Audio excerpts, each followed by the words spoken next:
ఒక సాధారణ మానవులలోనే కొంత ప్రత్యేకత ఉంటే వాళ్ళతో సంబంధం పెంచుకోవడానికి ఇన్ని ప్రయత్నాలు చేస్తున్నప్పుడు శ్రీకృష్ణుడు సాక్షాత్తుగా జగత్తుకే ప్రభు, జగన్మోహనాకారుడు.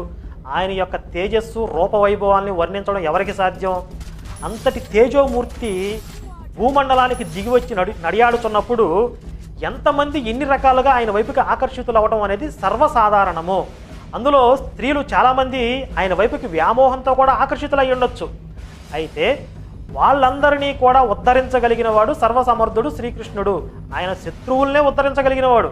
ఆయనని శత్రుభావనతో స్మరించి శిశుపాలుడు, ఆయనని చంపాలని వచ్చి స్తన్యమిచ్చినటువంటి పూతన అనే రాక్షసి ముక్తిని పొందారు.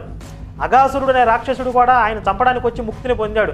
ఆయన స్పర్శ తగిలితే చాలు సకల పాపాలు కూడా ప్రక్షాళనమైపోయి ఉన్నతమైన స్థితిని పొందగలిగిన వాళ్ళు ఉన్నారు. అట్లాంటిది శత్రుభావనతో స్మరించిన వాళ్ళనే ఉద్ధరించగలిగినటువంటి